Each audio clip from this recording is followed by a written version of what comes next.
Hello, everyone, and welcome to Unfound Live for what is today? June 9th? Is it the 9th? I think it is. June 9th of 2025. We're quickly coming up on halfway through the year of 2025. Hard to believe. It has been quite a year for me so far, as I think all of you know. But it continues to get better with each passing day and week and month. So that's nice. And I hope 2025 is going well for all of you. I have a spectacular show lined up for all of you, not just some of you, not just a select few, but all of you. I have a spectacular show lined up for everyone tonight. I took some time today, as I always do, see what's going on out there. Of course, I have some unfound stuff to discuss. But then I go out there. What is going on out there in the true crime world? What is making news? What are items that are catching my eye? And you could see in the headlines, we're going to talk about a bomb threat. We're going to talk about a young man, unfortunately deceased, who was found in a river. We're also going to talk, I'm going to talk, I guess you're going to listen and comment on a story that came out of Dallas regarding all of these cars that were found in a lake somehow. And I have some other things lined up before we are all done. As it says right there on the screen, please consider contributing to Unfound, supporting what we do here. Patreon.com/Unfound podcast. You can also support what we do. PayPal.me/Unfound podcast.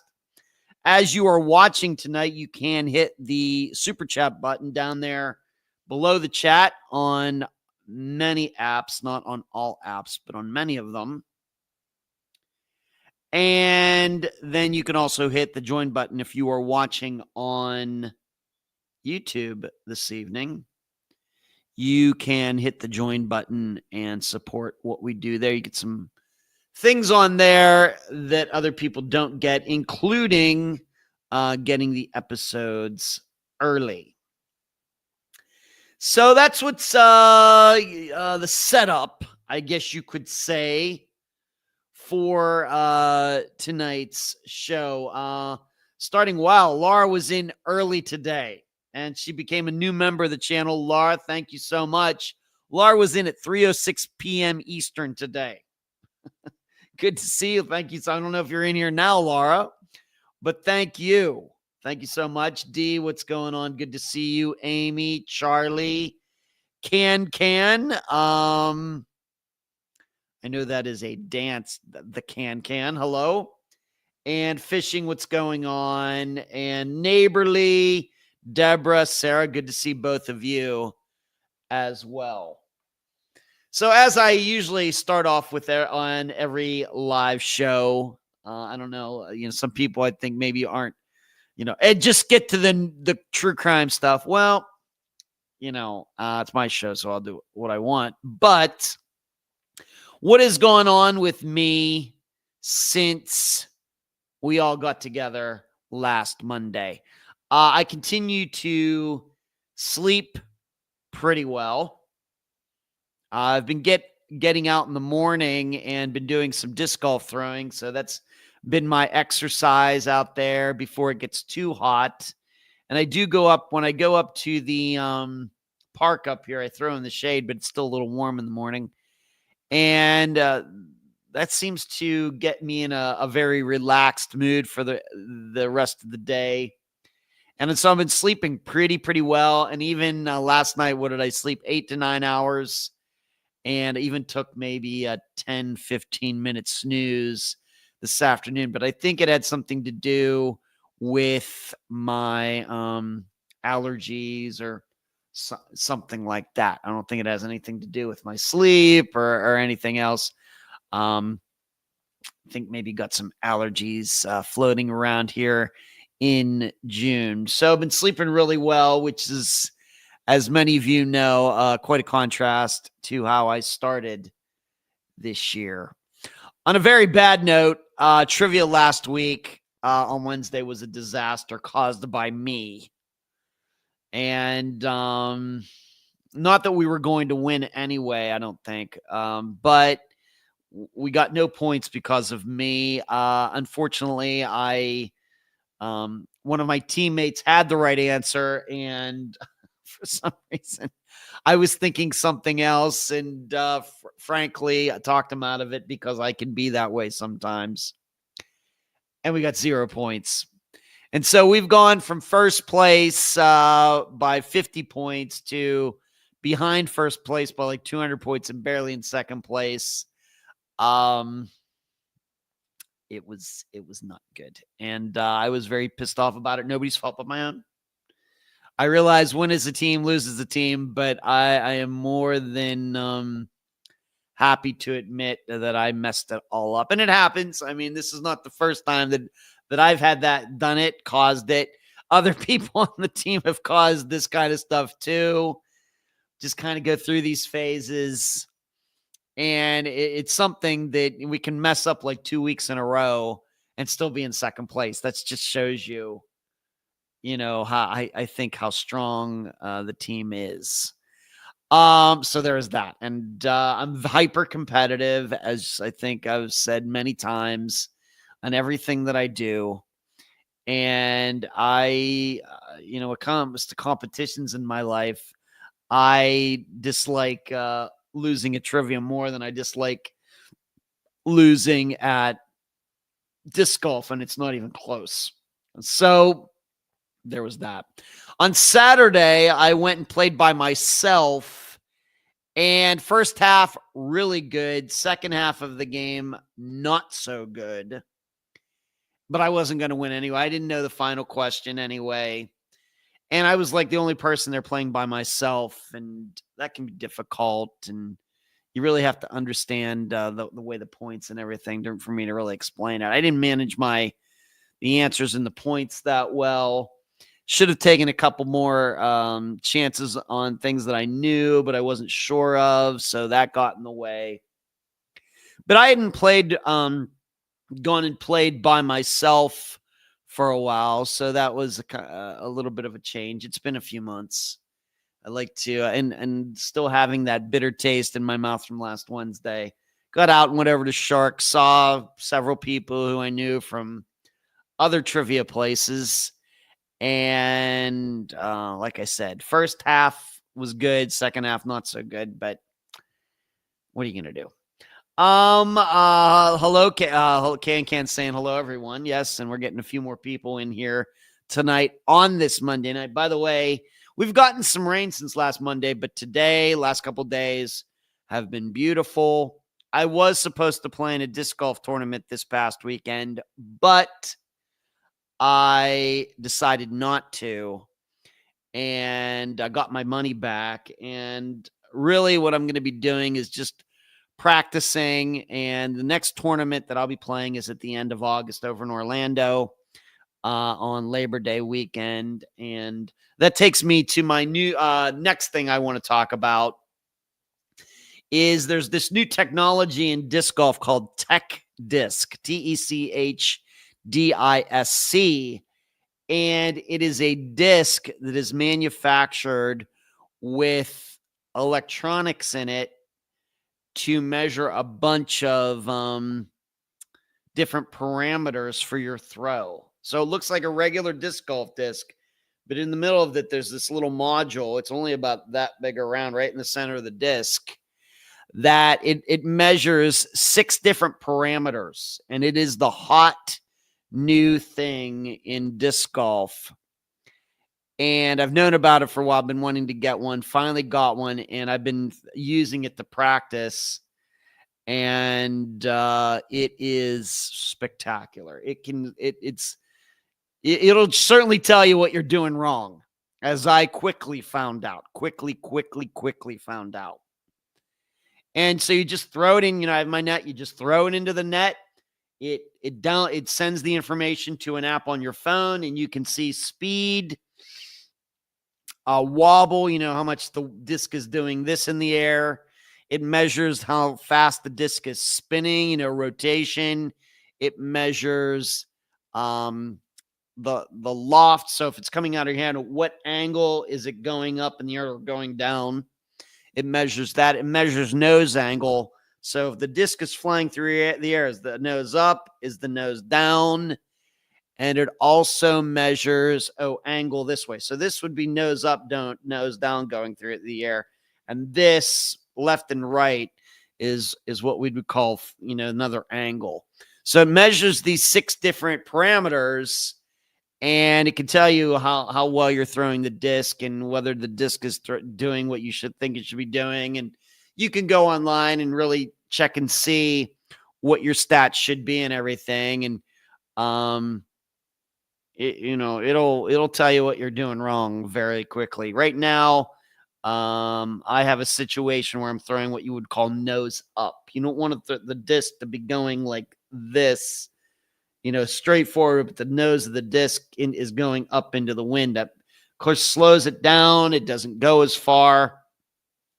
The way disc golf discs like to fly is what they call nose down. So going into the wind, into the air, the tip of the disc is actually pointed down just a little bit, maybe 3 or 4 degrees down.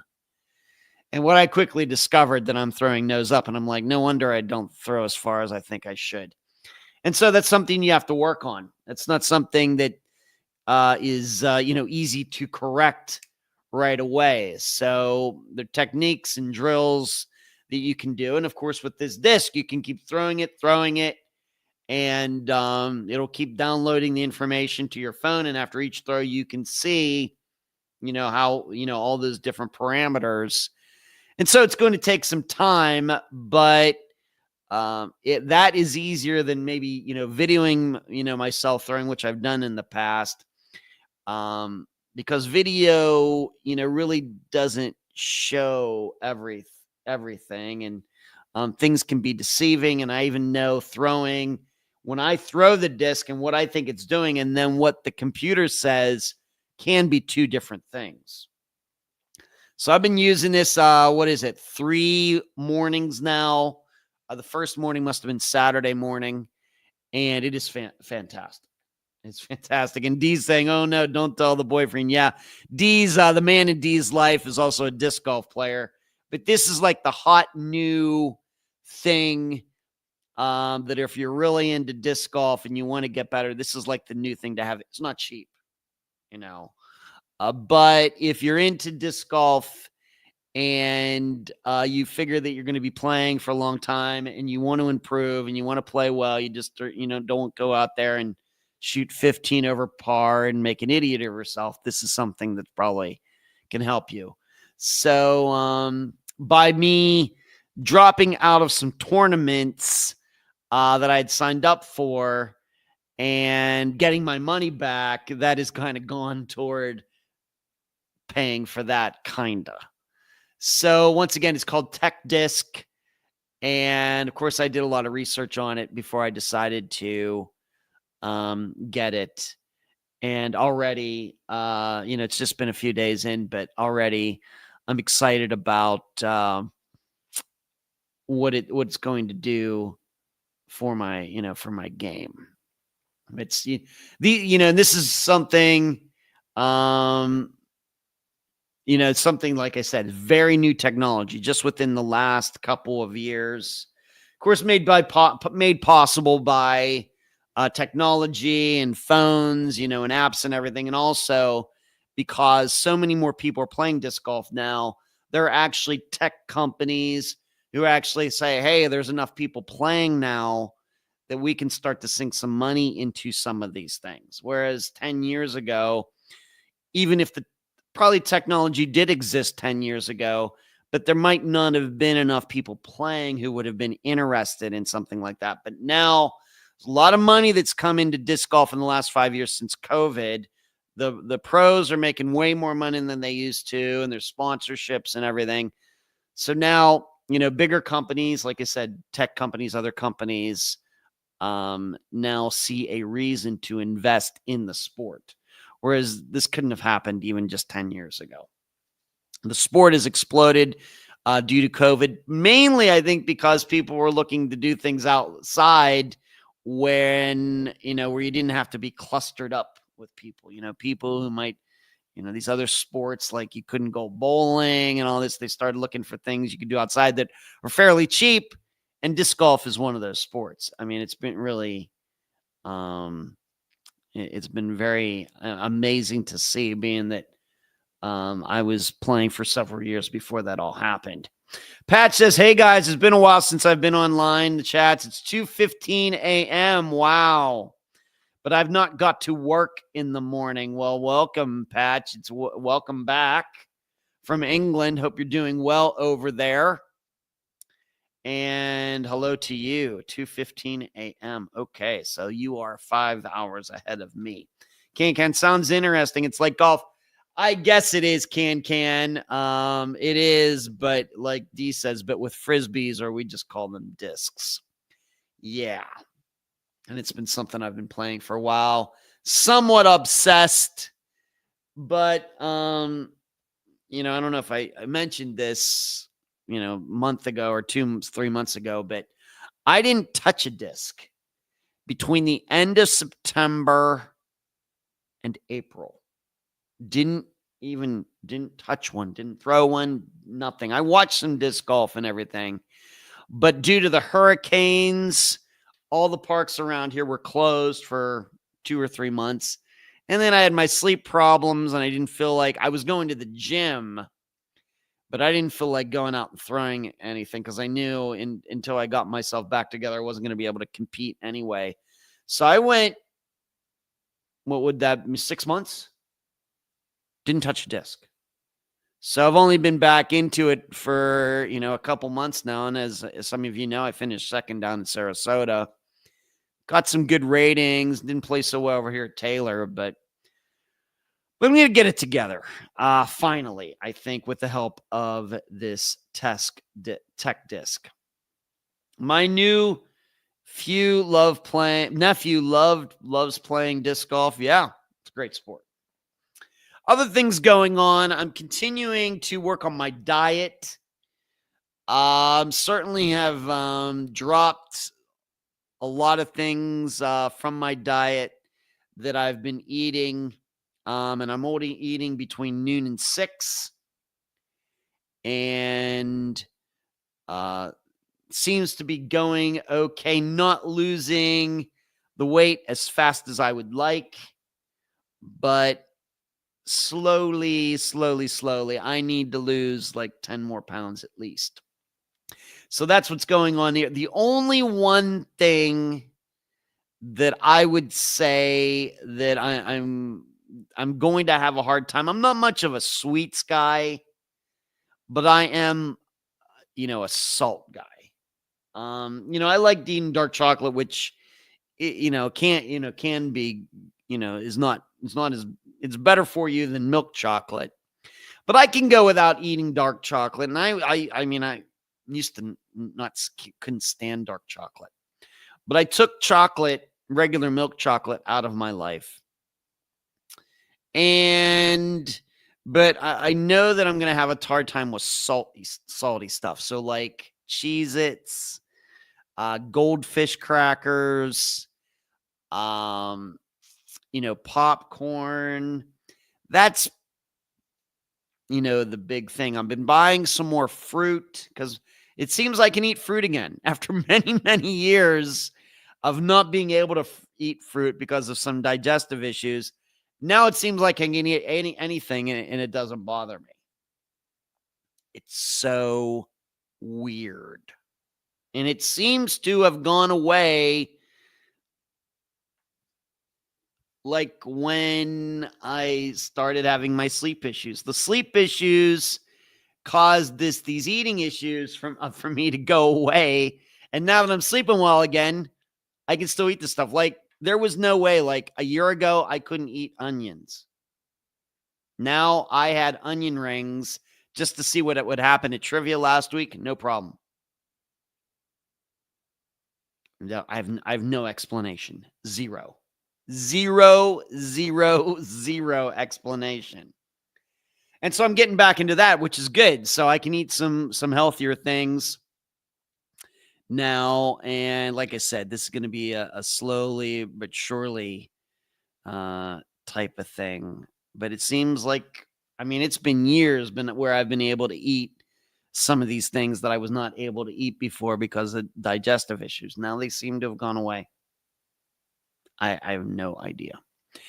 And the final thing is that I've decided regarding my singing that I'm going to start taking singing lessons locally.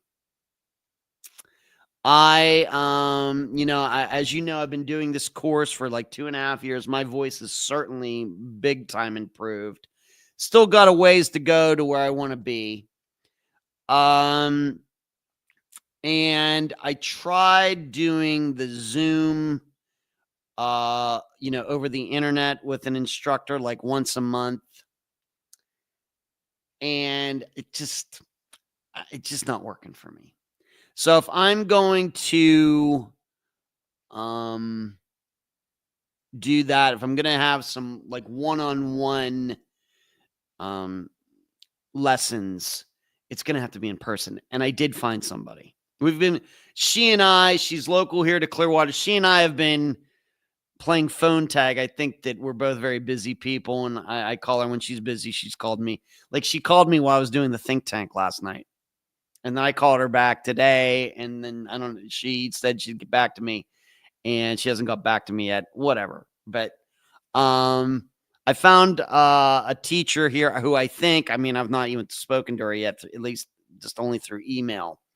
But think I can find somebody who is in the same vein of the work, the practicing that I've been doing, because there are different singing methods, just like there's different ways to learn to play the guitar or the piano, or throw a disc or whatever else. There's different schools of singing, and I've been part of what they call the bel canto school, BEL. CANTO, 2 words, Italian, for 2.5 years now. So I want to continue in that. And I found a woman here locally who's well regarded, renowned, can really sing. So I'm hoping that is going to work out. We haven't scheduled anything yet because, like I said, we've kind of trading phone calls back and forth. But I'm excited about that. And I'm going to probably take them weekly, which I think will make my improvements in singing happen even quicker. So what's everybody saying here? Well, if you ever go to Kingsport, Tennessee, they have a great disc golf course at Warriors Park. All right, Hello, Jill. How are you tonight? Too much salt for you, not good for you. Grapes are the best. Yeah, I have grapes in the refrigerator right now. I'm much more of a green grape guy over a red grape guy. And then try yogurt. Yogurt is fine. Yogurt has a lot of sugar in it, though. Unless you get the really, really bland stuff. My problem is I like the really, the sweet stuff. And I'm really trying to stay away from that. Like I said, not much of a sugar guy. I can eat it, but I find it very easy to stay away from cake. And even though I love, cheesecake, it's not that difficult for me to really stay. Cookies and things, really pretty easy for me to stay away from that stuff. It's the salty stuff that gets me. You put Cheez-Its in front of me. You put Goldfish. You put buttered, they make excellent, they make theater popcorn. They pop it themselves over at the local grocery store, Publix, and it tastes right like you get at the theater, probably the same machine and everything. It's just forget about it. That stuff, it's very difficult. And of course, we know salt's not good for you, and it makes you retain water, which then, puts on weight and everything else. So I got to watch that.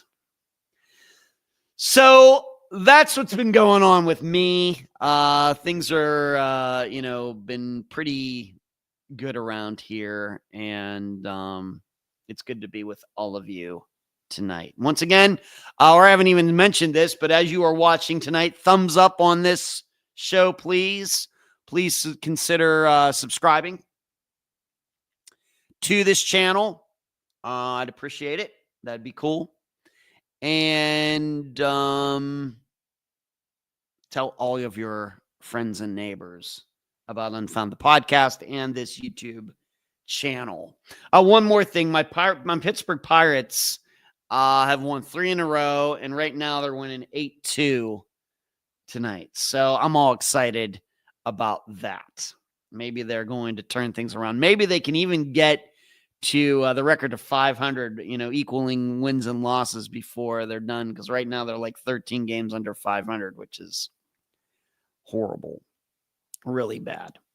All right, let's get to the true crime part of the show for the next hour and a half. By the way, I maybe I should mention this. If any of you have any questions you'd like to ask me about anything that's going on out there in the world, whether it's involving true crime or not, any pop culture questions, movie questions, music questions, you can ask questions about me as long as it's not too personal. It's PG rated.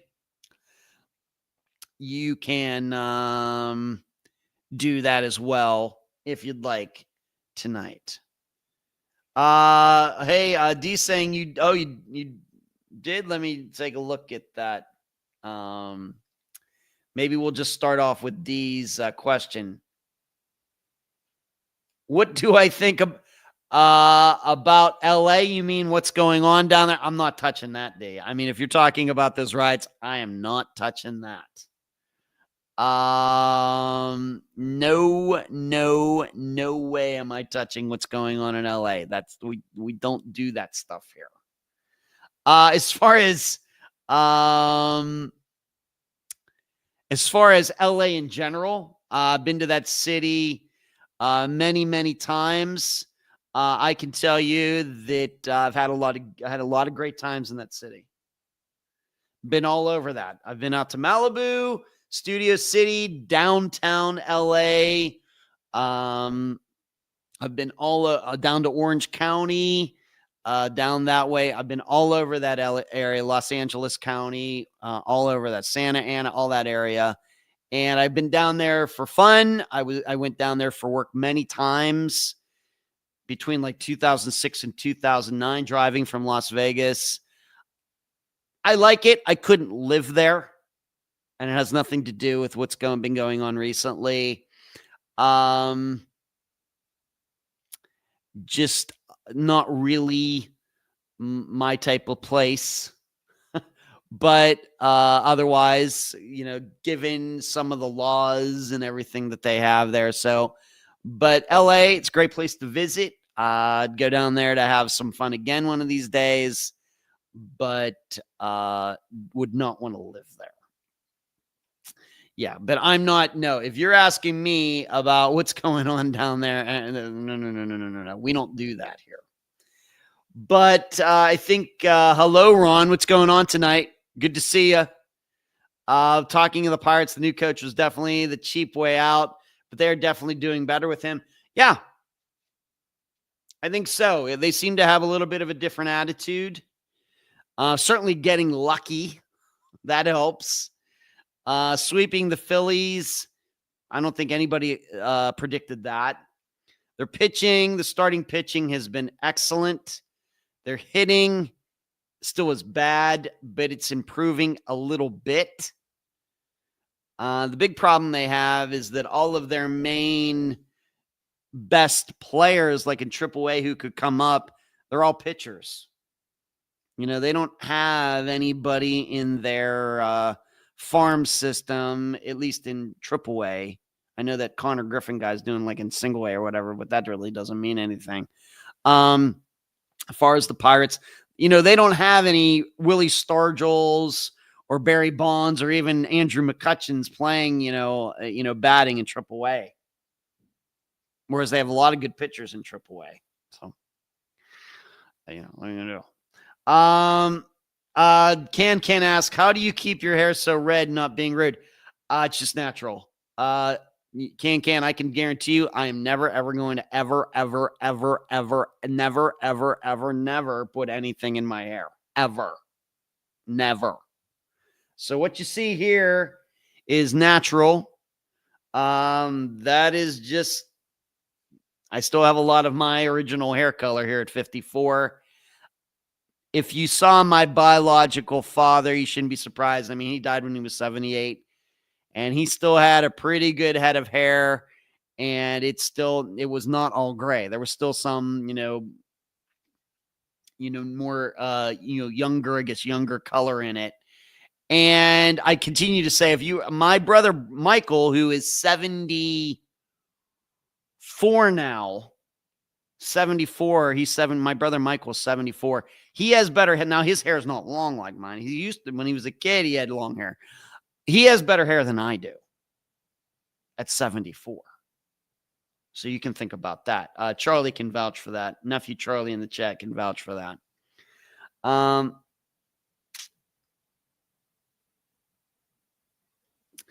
Patch asks me, I'm interested to know how many hours it takes from the initial idea of a new crime to cover to doing research and feeling ready to share it with the world. That's a really subjective question, Patch. First of all, you have to understand, I don't cover any disappearances unless I can interview somebody. Of course, most of the time it's family members, but of course, on the other hand,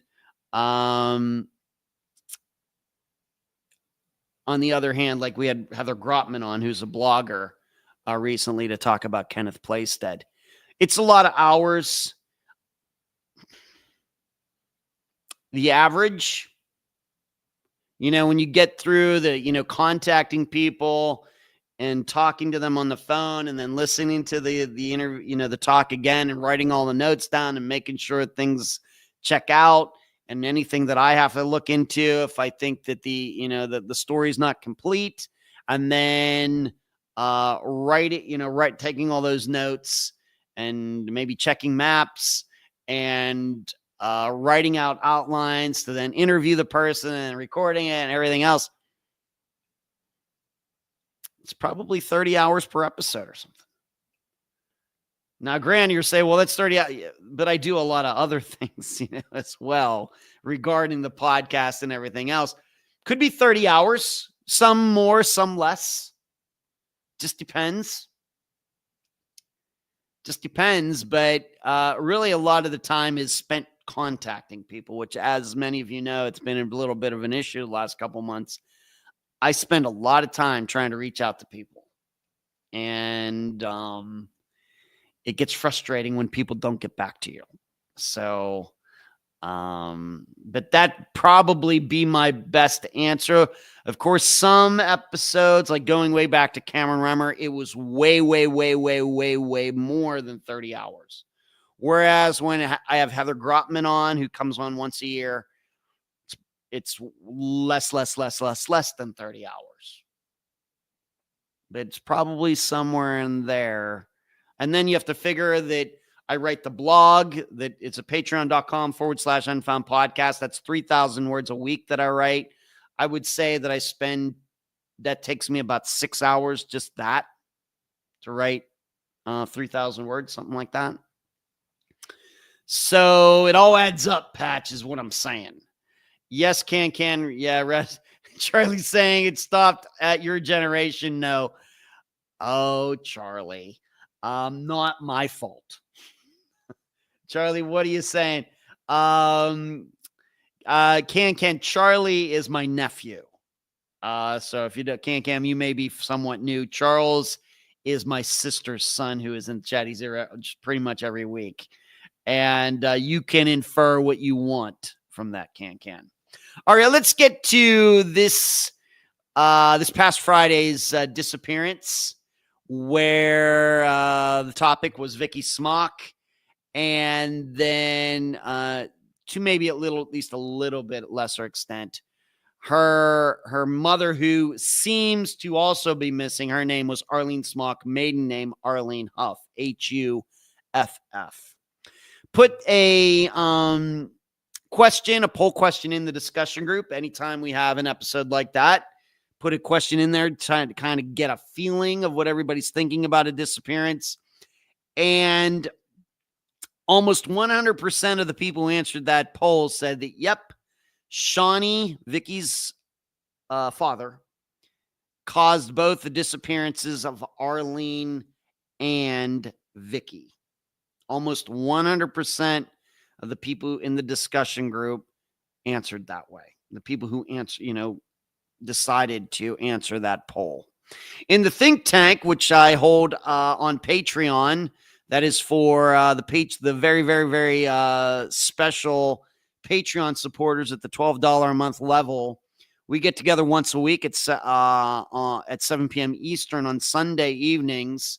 That gives them all a chance to have listened to the episode. And then we discuss it. We get weighed down into the weeds, the nitty gritty of the disappearance, going over different possibilities and scenarios. And I collect all of their insights. And, it's really become a very, very special group.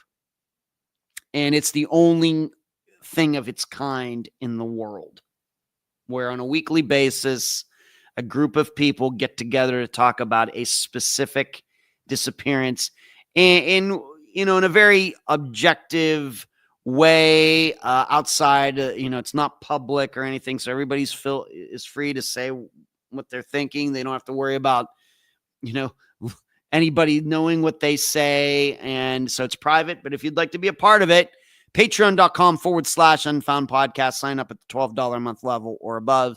But in the think tank, it was pretty much the same thing, that the members thought that Shawnee caused both of the disappearances. Although, of course, there's a lot of wiggle room in there. And that was certainly obvious during the discussion, that it's so circumstantial for both of them. It's circumstantial for Arlene, maybe because we've had a disappearance, Mary Jane Van Gilder, where, a married woman with children really did walk off and start a new life, and she wasn't murdered. In fact, she lived for another 45 years. Could Arlene have done that? Sure.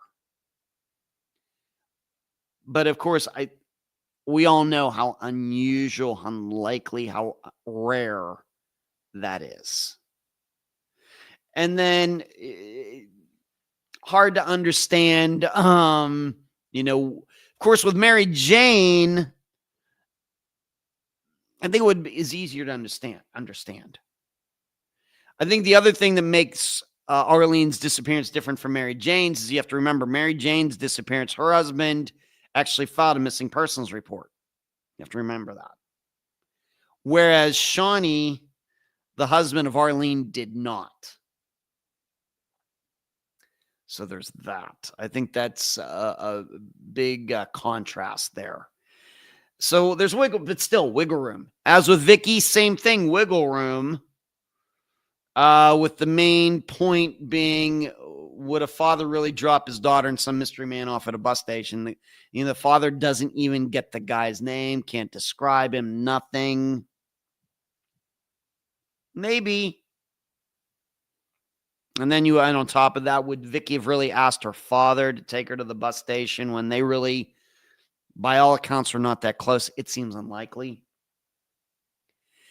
So even though I think in general the think tank was kind of going toward, Shawnee caused both, it was certainly not a lock. And then for me, the blog that I write, as I just mentioned a couple minutes ago, the blog that I wrote, it's at least 3,000 words every week. And it's available for just $2 a month. For $2 a month of Patreon, you get this episode early.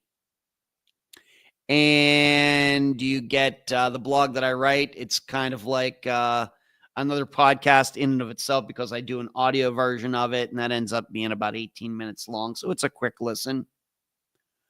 But I decided that Shawnee was responsible for both of those disappearances too. even though, like I said, there's certainly room to think other things. So just a lot of wiggle room. And once again, wiggle room. Of course, we've heard wiggle room many, many times over the years, but I'm probably the first person that has brought that saying into disappearances when we start talking about theories and how sure we can be about them and the facts. Are those really the facts? Is that really true? Is it not true? And you've heard me say before, well, it may be true. It just seems like there's a lot of wiggle room for a lot of different possibilities. And then on the other hand, there certainly have been disappearances where there was no wiggle room at all. Maybe Tyler North, who we now know was murdered. That was certainly a disappearance where I don't think there was any wiggle room at all. So what's what can we all have different generations? Love everyone. The thick hair stopped at his generation in our family, Charles says. Yeah. As people ask me, well, Ed, why did you decide to well, I got great hair genes. I got to take advantage of it. There's so many millions of men who haven't had strong hair genes. I have to represent them. I can't take this for granted. It's one of the reasons. No, it's all right, Ken. Not rude at all. I love Mary Jane, as everybody can see. She's in the chat. I love our think tank discussions. Yeah, I love it. Every Sunday evening, I'm always pumped up to get together. And it's a very small group. It's only like 7, 8, 9 people, which, I think benefits everybody, including myself. But we're always ready for more members. So patreon.com/Unfound podcast. Some other Unfound stuff that I want to talk about. The database continues. As you all know, a listener, Kathy, I don't think she's in here tonight, but she worked very hard on classifying 240 or 230, 240 of Unfound's disappearances. And so now I'm going through her work and putting it into a spreadsheet. And it's so interesting. I have to admit, a lot of these disappearances and the facts surrounding them, I've not looked at for quite a while. And so doing this, going back to the beginning with Susie Lyle, and I'm up to somewhere in 2019 right now, past Cameron Remmer. So that was so I'm into 2020 right now. And it's so interesting. I can, even though it's been some years for many of all these disappearances, I kind of remember, how the interview happened and all of those things, and going into what, Kathy has put in her write-ups for each of these. I was like, oh yeah, I forgot about that. Oh yeah, I forgot about that. But it's been pretty good. And I still continue to believe that this is something that's going to be done by the end of the summer. Of course, we're here midway through June, so I got 75 days. And the work that she has done, me putting into the database, I'm getting 20 of those done a day. So I've already did the 20 for today. So it's not going to be too long that the part of her work will be into this spreadsheet that will eventually become the database. And I have somebody else who's going to be doing that. But even in doing that and putting these, I've already, I already realized that I'm going to have to go back to the beginning, and there's just some additional criteria and more explanations and things that I think need to be added to this that will make this database even better. So I have right now it's 35 different criteria for each disappearance. And I'm already imagining there's going to be over 40 easy. And it's going to be really, really specific, and it's all going to be searchable And that's just how we're, you go start going through it. And it was like, man, I wish I would have put this criteria in, and I wish I would have thought of this criteria and that criteria. I'll have to go back and do that myself, and I'm fine with that.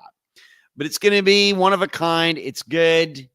I'm really excited about it, and I'm working on that every day. Now, what happens once Kathy's work has been put into the database or into the spreadsheet?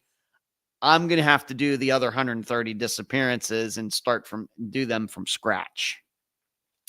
That's going to take longer, but I think because I'm doing it this way and kind of getting a very good feel for what is going into the spreadsheet and everything else, I think that'll make that work a little quicker than I would have thought. But that's going to be the big deal. Me getting to the end of Kathy's work, that's going to happen. At 20 cases a day, you have to imagine, I started in 2016. I'm already into 2020. So I'm moving pretty fast. So I'm going to be done with her work fairly quickly, but then getting to the other part, that's going to be big. And then going back through her work, and like I said, adding a few things is going to take some time. But I'm still really, really, really, really thinking that this will have a really good, at least general form by the end of the summer. I don't know if it's going to be available for public consumption at the end of the summer. Because probably there are going to probably be some kinks that need to be worked out, and I'll probably get some people to test people to mess around with it and see if it's all working correctly and if things are coming up the way I want. And of course, I still have to get together with the guy who, a friend of mine, a fellow disc golfer, whose name is Cameron, who's, he has the know-all and, how and all that part of it for this database that it'll be searchable and all of that. That's going to take some time too. But, let some test people mess around with for a while to make sure everything works. And if it makes sense, still pretty sure. I'm usually a guy who under promises and over delivers. And I think I am it very well could be done by the end of July, maybe. I don't know. But I'm just saying end of the summer. It's going to be neat. Pretty sure. Also, as I think I talked about, but I'll keep mentioning it.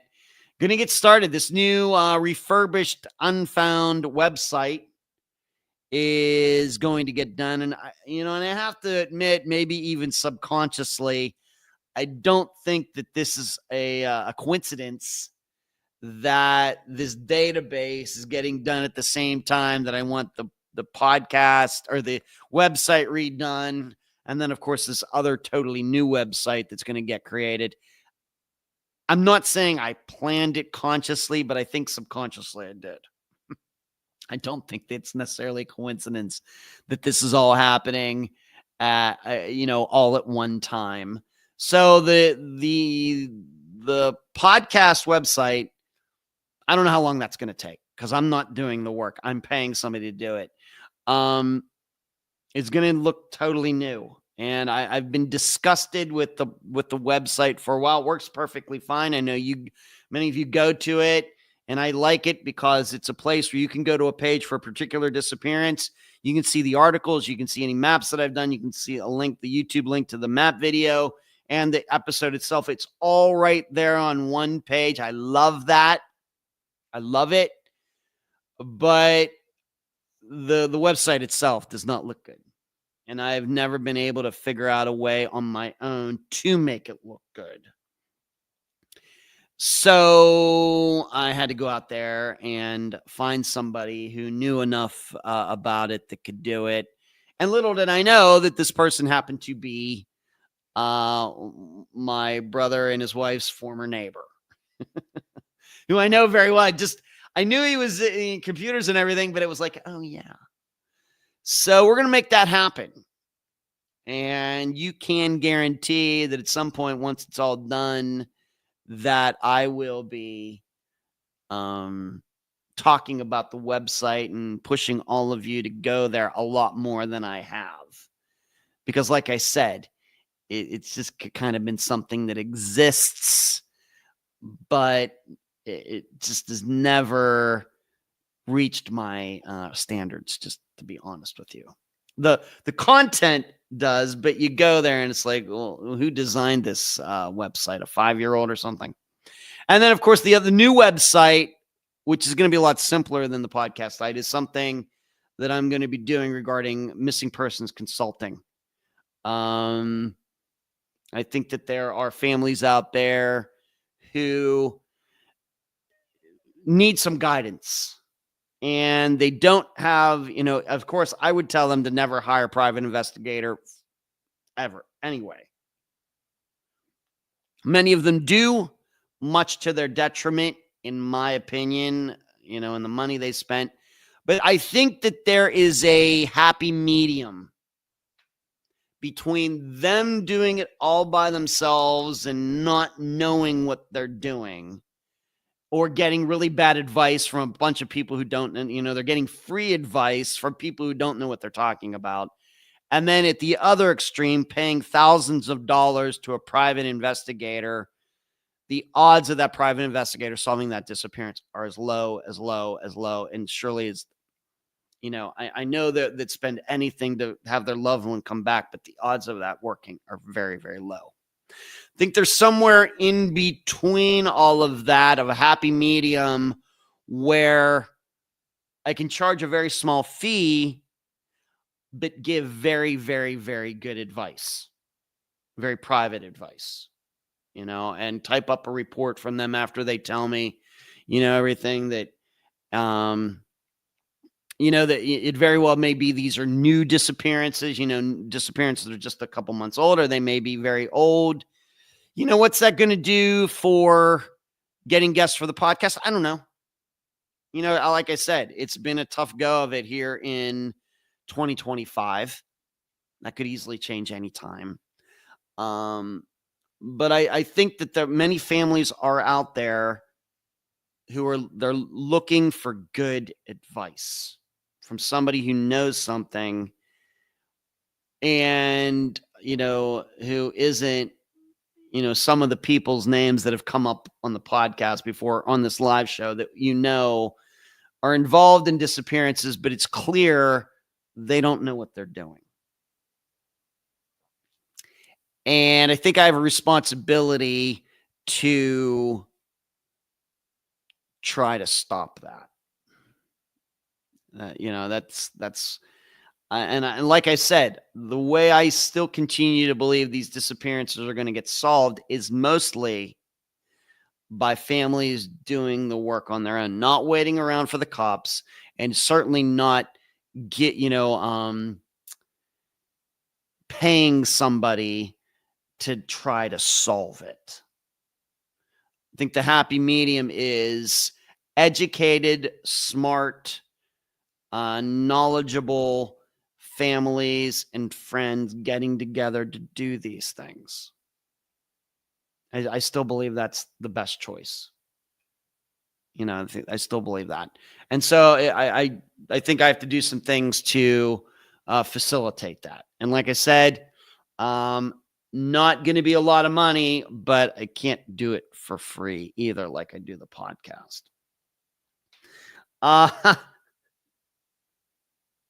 Let's see here.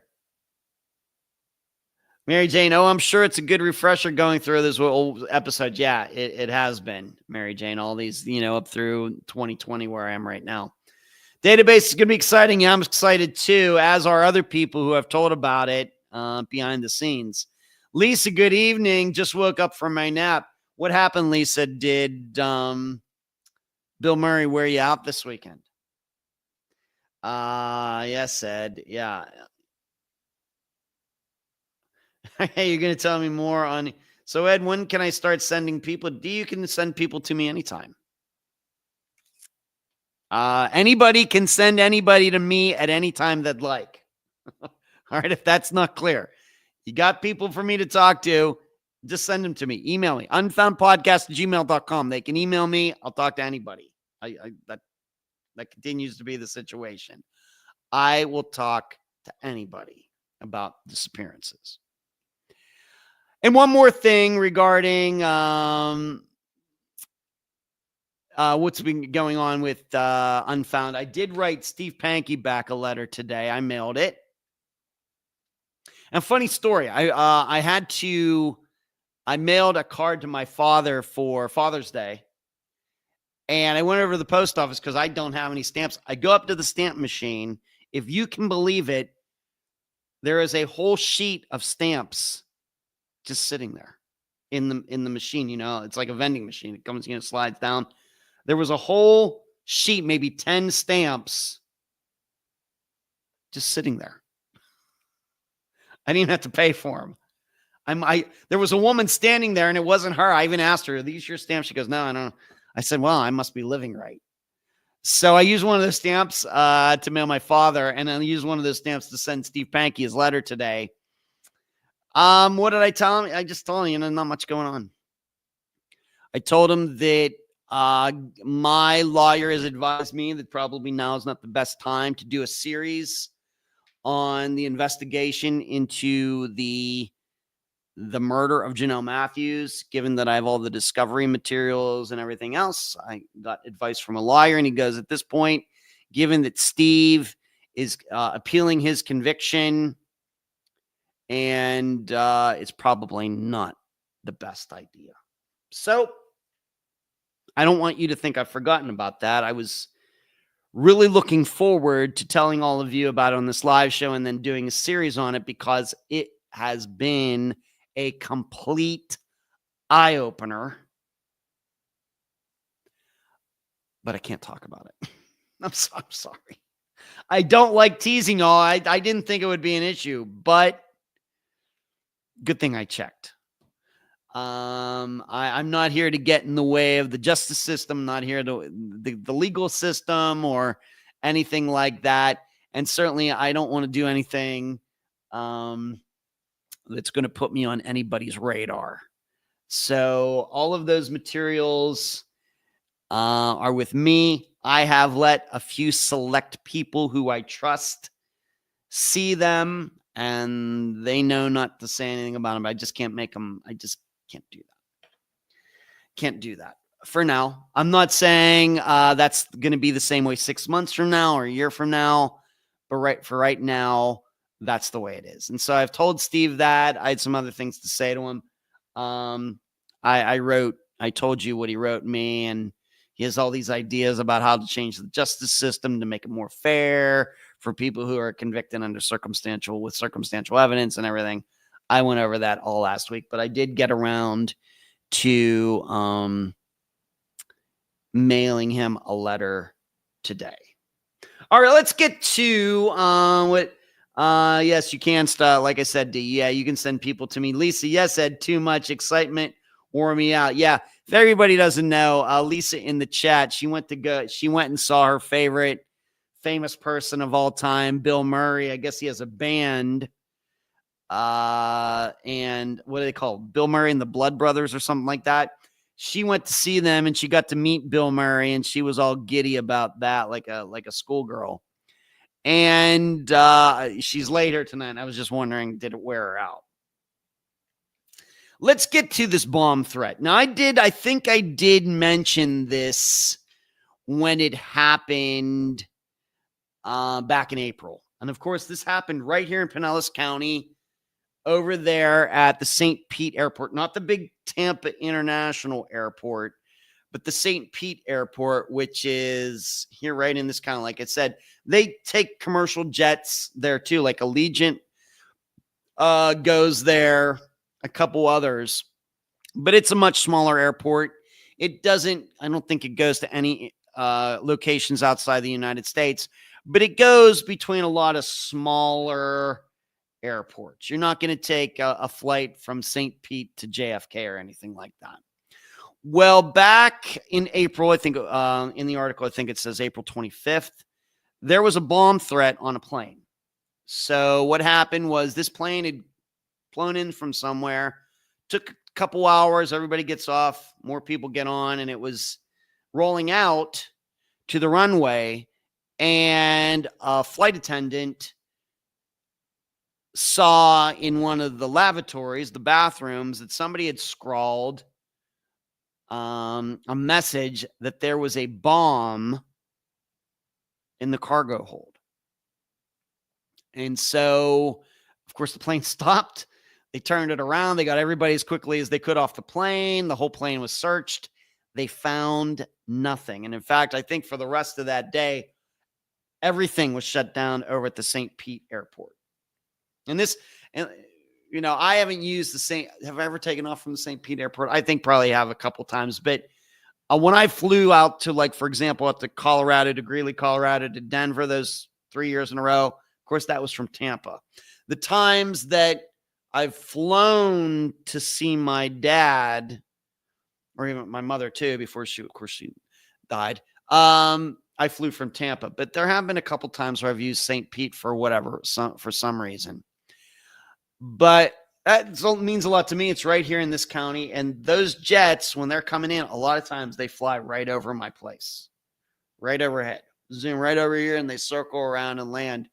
So I'm going to read this article because this is still unsolved. They still do not know who did this. St. Petersburg, Florida. More than a month after an Allegiant Airlines flight attendant found a bomb threat just before taking off from St. Pete Clearwater International Airport, the FBI is continuing to search for the person responsible. The FBI's Tampa field office released a photo of the bomb threat, which was found written on a lavatory door on an Allegiant Airlines flight on April 25th. It comes as they seek the public's assistance in finding the person who wrote it. Allegiant passenger aboard Flight 2006, which was departing St. Pete, headed to Cincinnati, Ohio.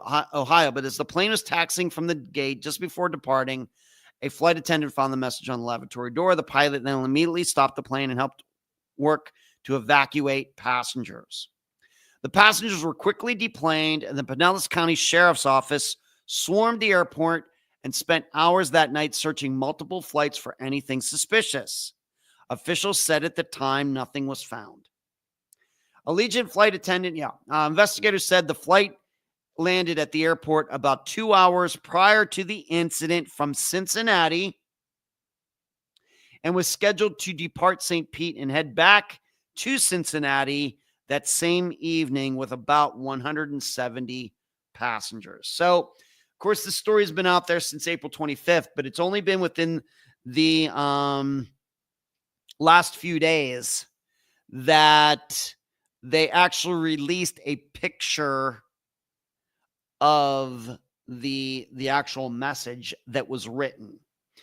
And it wasn't like a piece of paper that somebody like placed on like the sink in the lavatory or somebody, something like that. It was actually scrawled.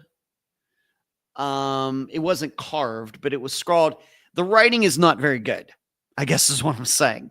The writing, the person who did this, I guess it could be a child, did it I wouldn't even call it a blue marker. It's not black. It's not a black marker.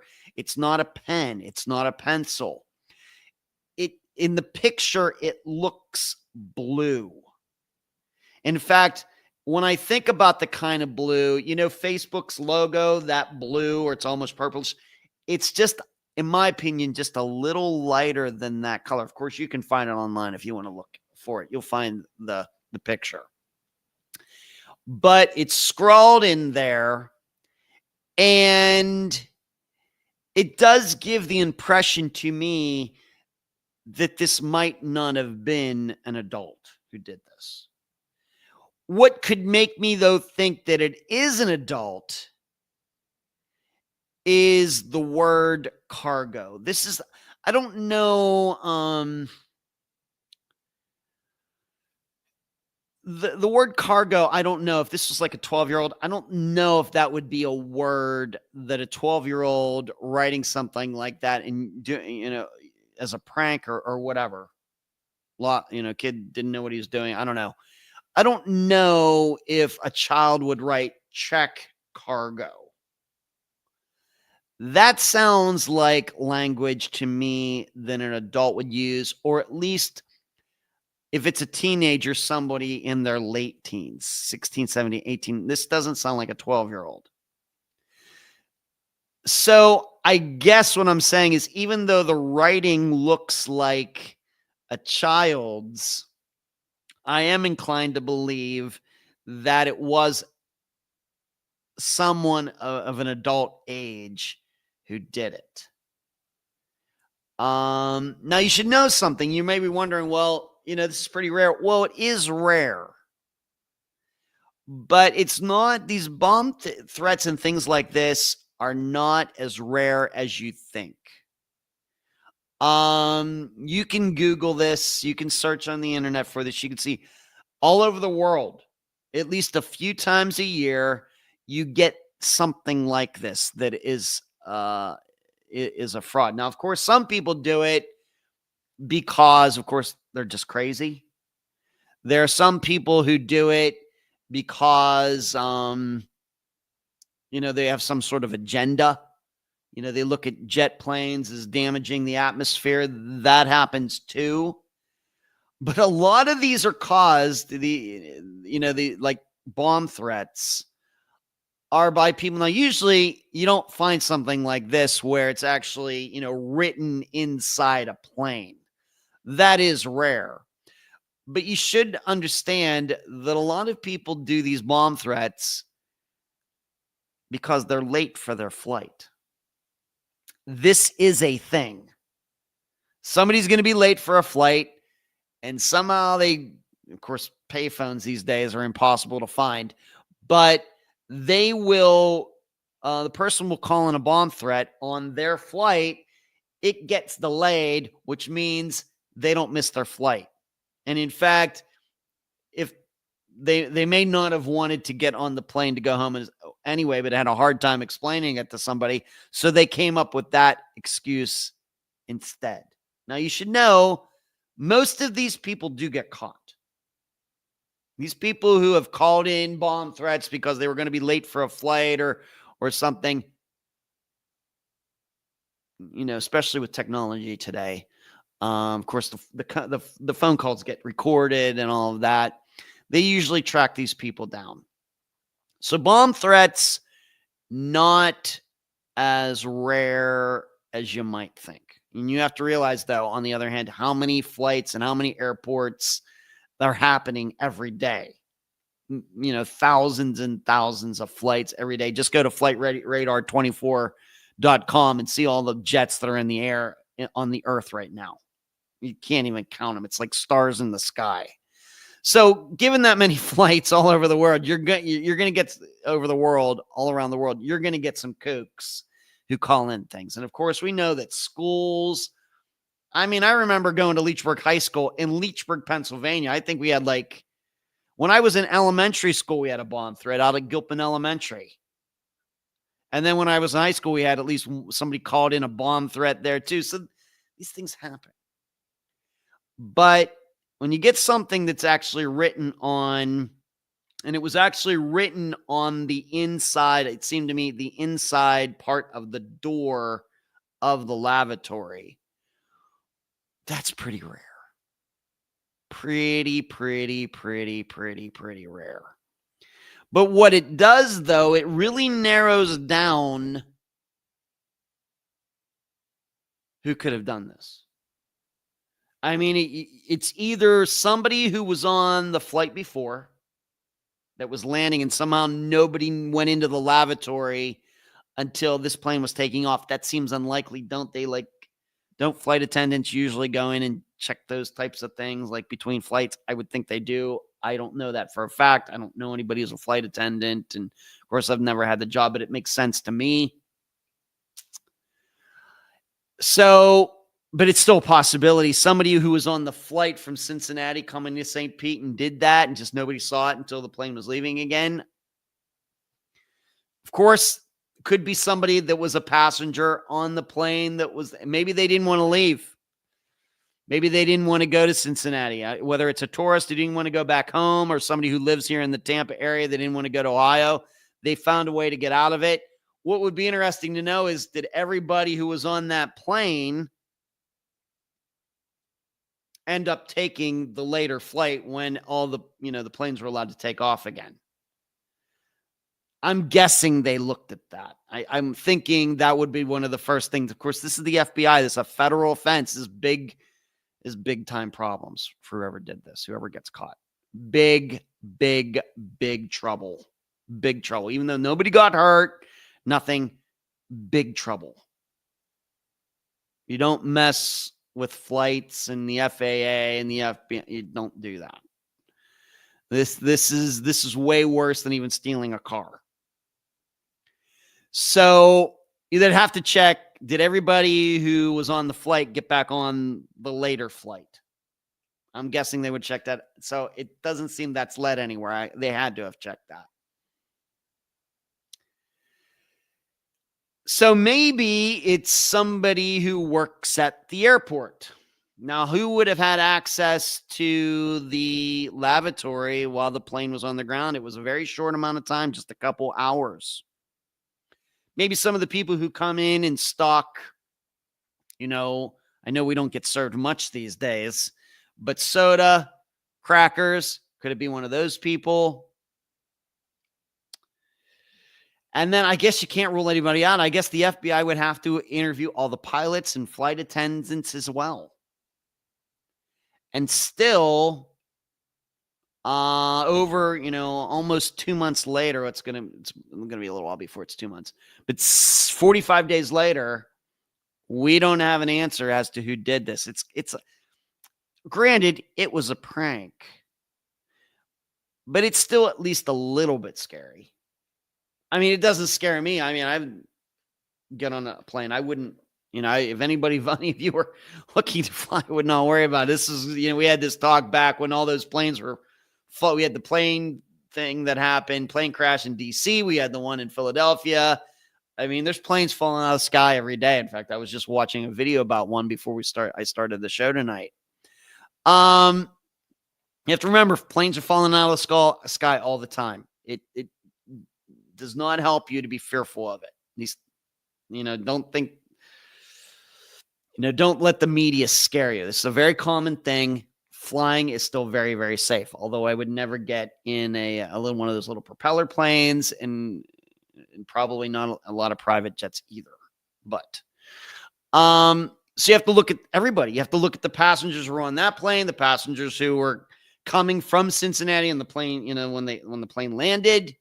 You have to look at the flight attendants that were on the previous flight. Maybe it's the same crew. It probably makes sense. It is the same crew, but it was such a quick turnaround. Probably the pilots that flew from Cincinnati are the same pilots are flying back to Cincinnati. All the flight attendants were on from Cincinnati are going back to Cincinnati. I think that's the way it works many times. So all that have to be interviewed. And then the people who had access to the jet, and still they aren't sure who did this. My guess, the best guess I can make at this point, and the reason, I'm even talking about this, I have a fascination with plane crashes.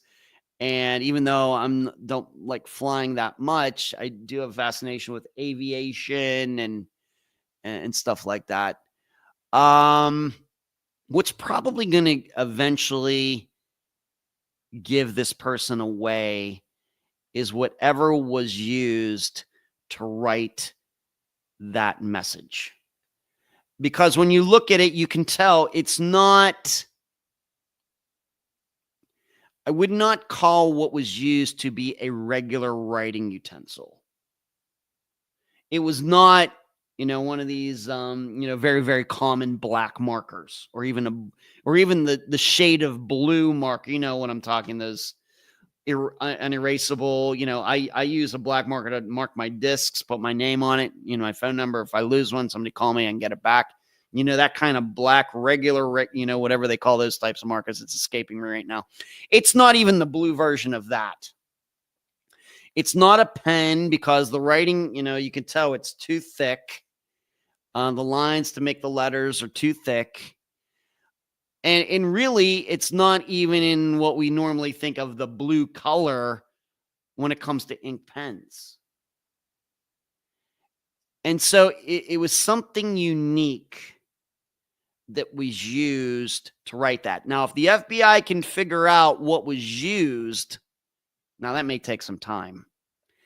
But I think they would really, really be able then to narrow down who did this. If they can figure out that this is some unique, for example, let's say a good example might be, lipstick. Lipstick is not a writing utensil. However, we know that it can be used to write things. Now, what was used was surely not, I guess blue lipstick exists. It was not blue lipstick, but this is where I'm kind of going with this.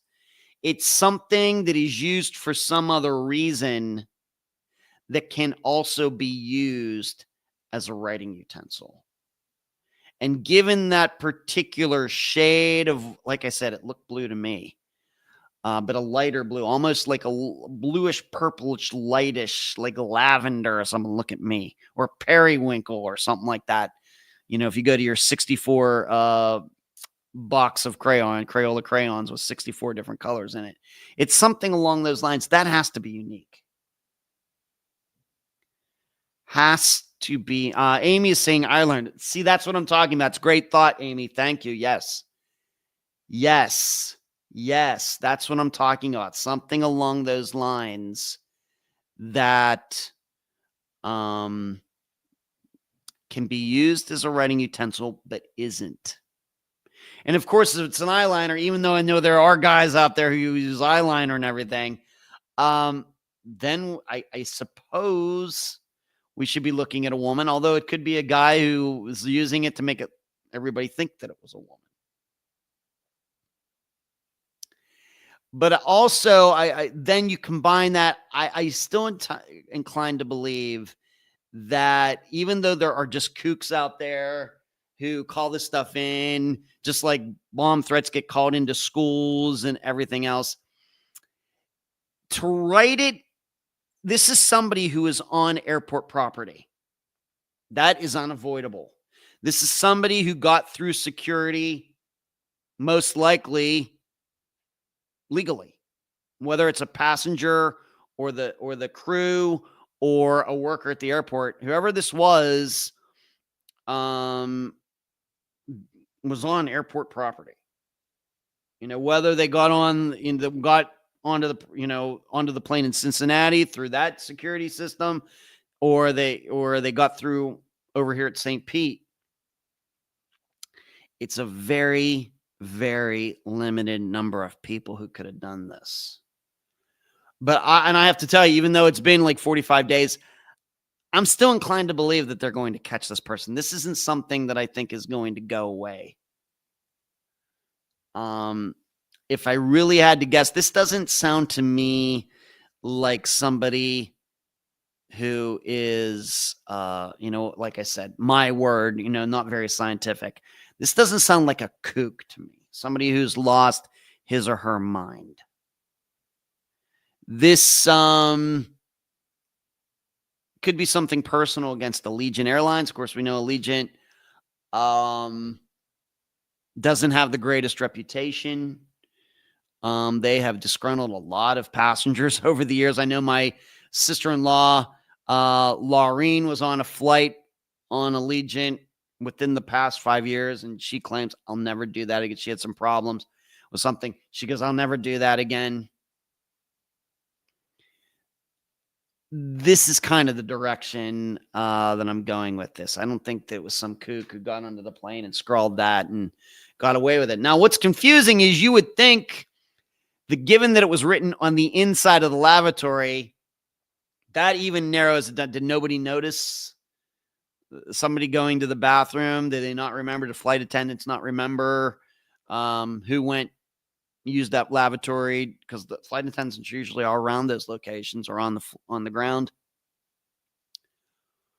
But I'm inclined to think that this will be solved. And I think that the person choosing that writing utensil, That's because, of course, this isn't a DNA situation. There's going to be all sorts of DNA inside that lavatory. That's not going to do it. And even if you get DNA off the door, that really doesn't mean anything. People are touching that door all the time, and their door's not being wiped down. That's not going to help. It's going to have to be the writing utensil, and they'll have to profile somebody because of it. Very interesting.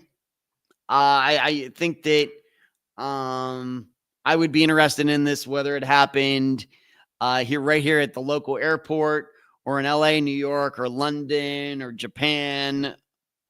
That's kind of story always catches my attention, especially when because it's so unusual for it to happen actually written inside the plane. Now, there have been some stories over the years where people have scrawled things and put them like in their seat back. Somebody wrote something, maybe derogatory about an airline or some sort of threat, and they, do they even still have those? Of course, many don't even have in-flight magazines or anything anymore, but those little pouches that are on the seat in front of you that you can pull it out.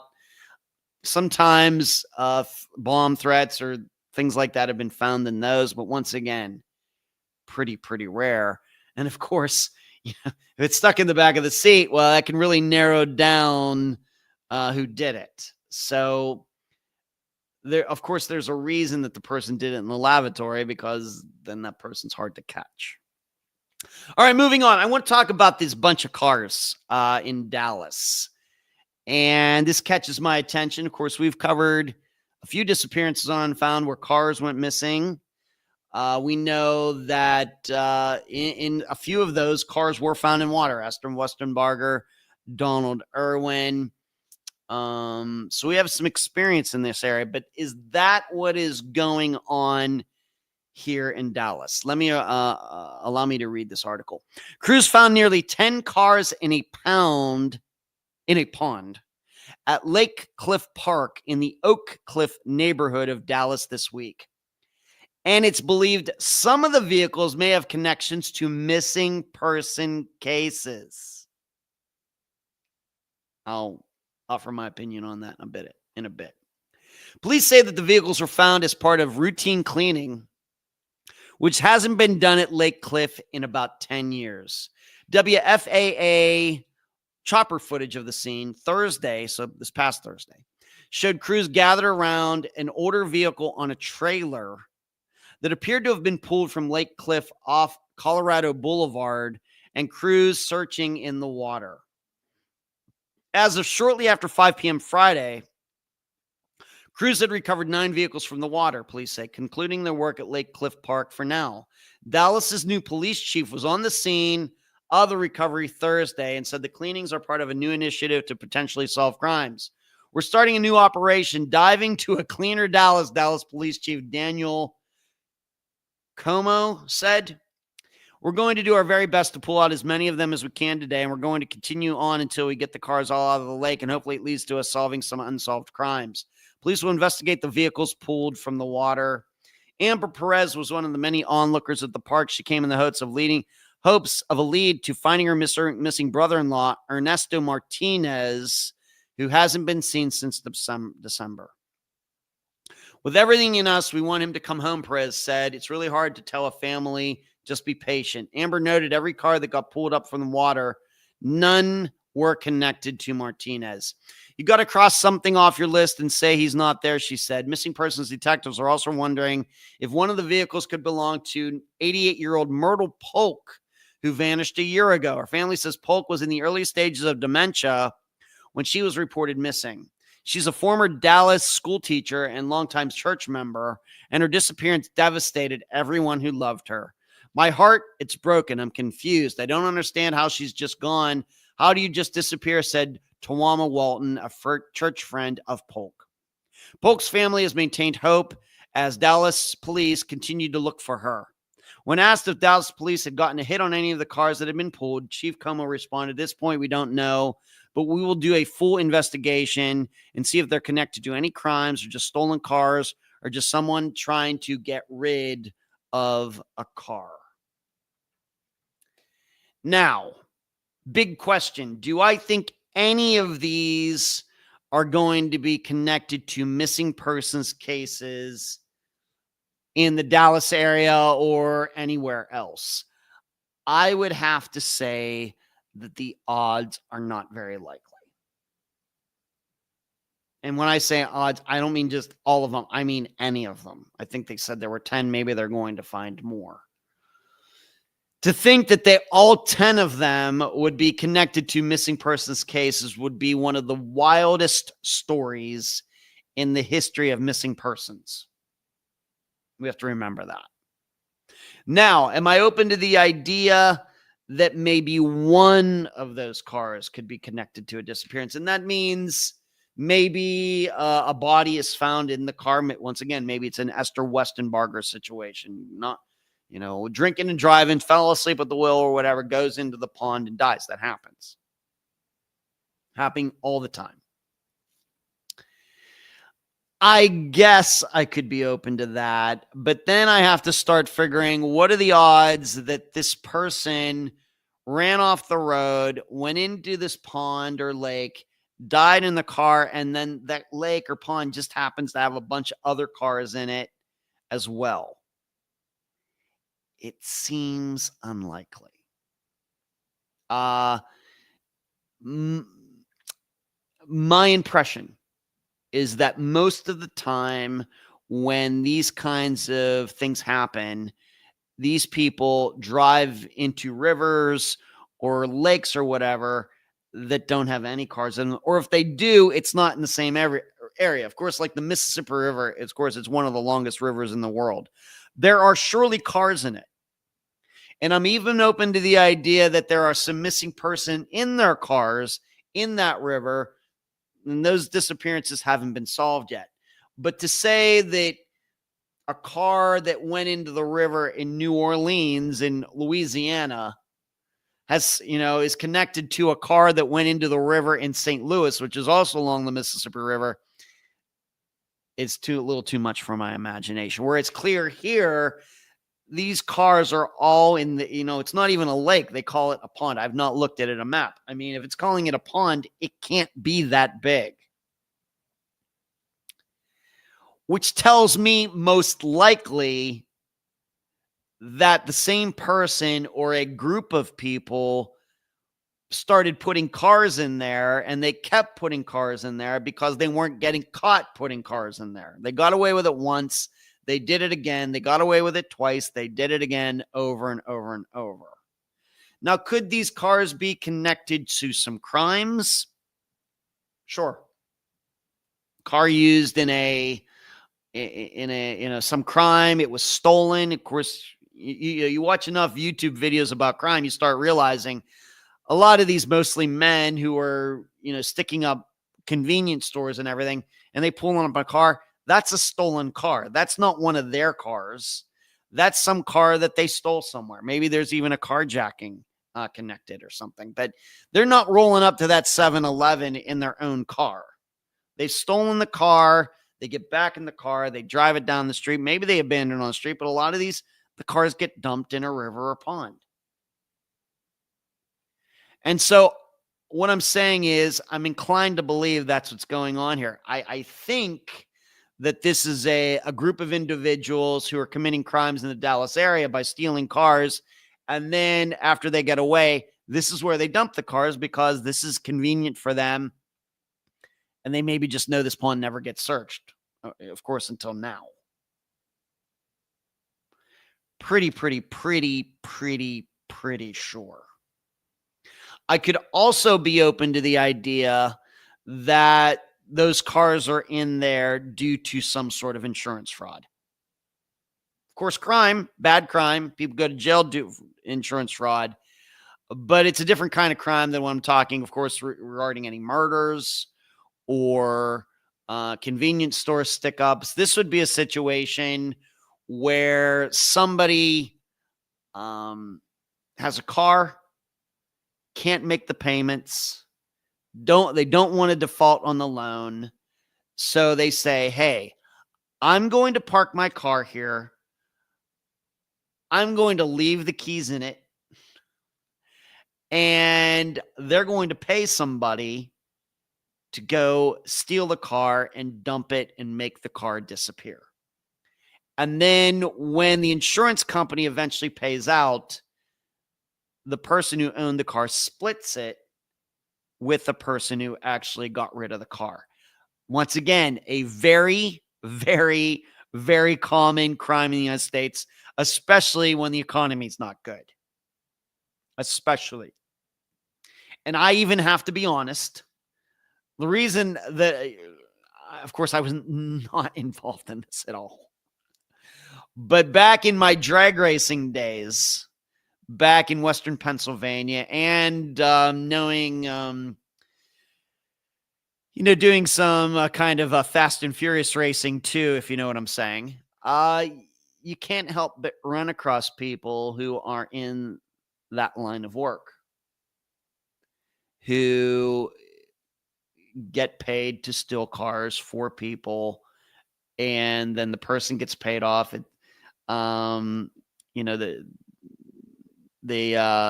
person gets paid, the insurance company pays off the claim, and then the person gives maybe a couple $1,000s to the person who stole the car. That's how these things are worked out. And then, of course, there are insurance fraud situations where a person leaves a car, person steals it, takes it somewhere, parts it out. Of course, that happens too. Not all, you have to remember something. Not all, we hear about cars being stolen in the United States. And I even saw a story recently. They found a bunch of stolen cars on a ship that was headed for the Middle East or something like that. That happens. But when we start talking about stolen cars that actually really, really go missing, it's usually they end up being involved in crimes and get ditched, or it's insurance fraud. That's my impression of it. And once again, having worked in the car business for 4.5 years with my family, and then being in the business, you meet a lot of characters when you're in the car business. You just do. There's a reason that I wouldn't say every month, but maybe a couple times a year, the state cop, pulls into a dealership checking on things, anything weird going on, stuff like that. Have you had any of your cars stolen off the lot recently? And we've never had that happen, but we had some vandalism, but no thefts that I can remember. So that's where I'm going with this. As a person who, I think I understand missing persons cases pretty well. I'm just not. The odds of even one of these cars being connected to a disappearance, I just don't think is very likely. Maybe I'll take some time to look at the pond. Is it possible that somebody could swerve off and go into this pond and die? Maybe I'll change my mind after I look at that. But I think this is going to end up being crime, but theft, insurance fraud, ditching of cars, pretty sure. But obviously, somebody doing this found a really, really good way to get rid of cars. Now, could this, what I don't think it is for sure is, well, somebody just didn't want to take a car to the junkyard. That's just, that's just not, I just don't see that. I just don't see it. I mean, these days, you have to remember something when it comes to getting rid of cars these days. I mean, I even see the commercials on TV, CARS, cars for kids, cars for kids. You can donate your piece of junk car that doesn't even run to charity, and they'll part it out or they'll do something with it, and you can get a tax write-off. You don't even have to pay them to come pick it up. They'll come pick it up themselves. I did that actually with a couple cars when I lived in Las Vegas. I did that with a Ford Taurus where the engine blew up, and I had a Mercedes, an older Mercedes where the transmission went on it. I just said, come get them. There's no reason that you need to, start dumping cars in ponds. So that's where I am on this. Hello, Rockford. How are you tonight? Good to see you in the chat. Brings to mind Shannon Gilbert and the Gilgo Beach case. What are the odds that her disappearance would have led to all the bodies? I know it happened. It happens. You wouldn't want to put any money on that if you were going to Vegas, though. I just think the odds are very, very low that you have to remember 10 cars.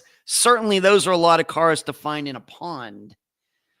But when compared to all of the cars that go missing for all sorts of reasons in the United States every year, 10 is nothing. It doesn't affect the stats at all. So that's why I'm going with what I think is the high percentage play here, that it not missing persons cases. We have to remember, as far as unfound stats go, no more than 5% of all disappearances involve cars going missing as well. That's it. That's it. So it's very, very uncommon. All right, let's move on to the other story called A River Find. I have two articles. I have the article that was written recently about this guy being found, and then I also went back and found an article that was originally written about the disappearance. Story comes to us from Portageville, Missouri.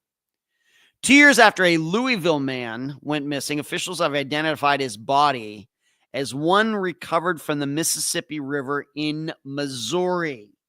Went missing in Louisville, Kentucky, found in the Mississippi River in Missouri.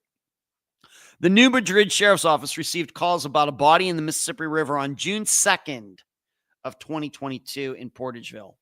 This is in the southeastern portion of Missouri and about 5 hours away from Louisville. The body was recovered and taken to the medical examiner for an autopsy. They were able to determine it was a man between 18 and 29 with no signs of trauma. According to medical examiners, the body had been in the river for at least 2 or 3 months. A DNA profile was developed to compare the man to any missing persons, but at the time, no matches were found. Over the next 3 years, officials worked to identify the man, calling in an anthropology professor from Southeast Missouri University to consult on the case. The professor and her students made a new dental inventory and used literature-based and bone chemistry research for advanced DNA testing. These samples were then sent off, which returned new leads for police to follow. In 2025, investigators interviewed family of a potential match for the man and collected reference samples to be used for testing. This testing was able to confirm that the man was 26-year-old Robert Eaton, E-A-T-O-N. Eaton had been reported missing from Elizabeth, Indiana. So we went from Indiana to Kentucky to Missouri. He was reported missing from Elizabeth, Indiana in February of 2022. Eaton's family traveled to Missouri last Friday to retrieve his remains and brought them back to the Louisville area. Officials said the family is finally at peace. While everything we do in law enforcement is a team effort, I want to give special recognition to New Madrid County Coroner George Delisle, Deputy Jackie Hayes, and Deputy Brandon Hammer. Deputy Hayes and Hammer traveled to Kentucky and Indiana to retrieve DNA samples and meet with law enforcement agencies there. And Deputy Hayes in particular saw this case through from the beginning to end while treating Mr. Eaton's family with dignity and respect. From this point forward, with the support of Southeast Missouri State's Anthropology Department, we will strive to never have unidentified human remains in New Madrid County, said New Madrid Sheriff Joey Higgerson. He must be running for re-election or something with all of those kissings of the butts. So they said, like I said, the stats say, or the map says, that Louisville, Kentucky is 5 hours away from where his body was found. I checked that in miles. To drive from Louisville, Kentucky to where his body was found, about 300 miles. So I'm guessing maybe if you're traveling by the river, if he really did go into the Mississippi River, or not the Mississippi, maybe the Ohio River, and went down there and entered into the Mississippi eventually. That's probably a shorter way, but still pretty far. I think we all have to understand here. What we have to understand here is that this is somewhat of a miracle. That a guy would go in, or a human, a woman, whoever, would go into the river up there